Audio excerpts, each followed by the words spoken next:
बाग की हवा दरबार में। उन दिनों भीषण गर्मी पड़ रही थी। महाराज के दरबार तक में काफी उमस थी। सभी के शरीर पसीने से नहाए हुए थे। दरबारियों की तो कौन कहे, स्वयं महाराज पसीने से लथबथ थे।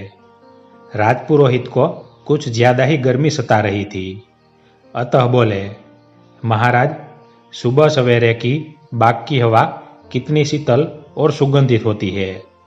क्या ऐसी हवा दरबार में नहीं लाई जा सकती? वाह वाह राजगुरु, गर्मी से छुटकारा पाने का उपाय तो उत्तम बताया है तुमने। महाराज खुश हो गए।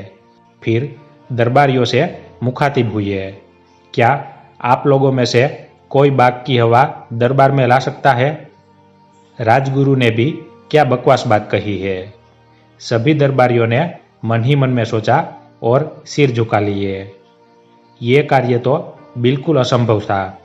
जो कोई भी बाग की हवा दरबार में लाएगा उसे 1000 स्वर्ण मुद्राएं इनाम में दी जाएगी।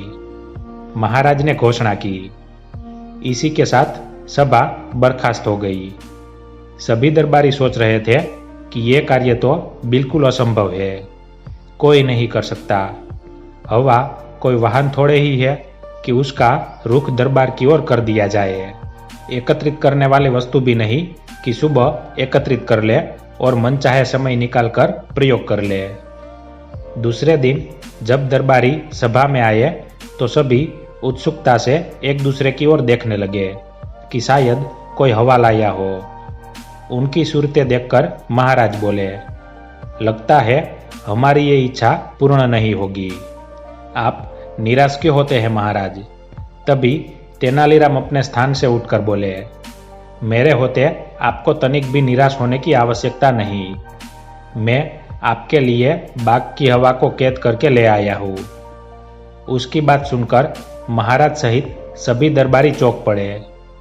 महाराज ने पूछा, कहाँ है हवा? उसे तुरंत छोड़ो तेनालीराम। तेनालीराम को तो आज्ञा मिलने की देर थी। उसने फौरन बाहर खड़े 5 व्यक्तियों को भीतर बुलाया और महाराज के गिर्द घेरा डलवा दिया। उनके हाथों में खसखस और चमेली गुलाब के फूलों से बने बड़े बड़े पंखे थे, जो इत्र जल आदि में भिगे हुए थे। तेनालीराम का इशारा पाते ही वे महाराज को पंखे जलने लगे। थोड़े ही देर में पूरा दरबार महकने लगा। बड़े बड़े पंखों की हवा होते ही महाराज को गर्मी से राहत मिली और उन्हें आनंद आने लगा। मन ही मन में उन्होंने तेनालीराम की बुद्धि की सराहना की और बोले, तेनालीराम, तुम इंसान नहीं फरिश्ते हो, हर चीज हाजिर कर देते हो।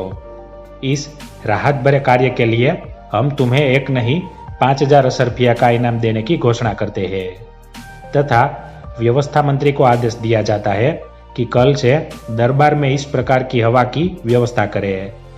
ये पहला मौका था जब शत्रु मित्र सभी दरबारियों ने तेनालीराम के सम्मान में तालियां बजाई। धन्यवाद।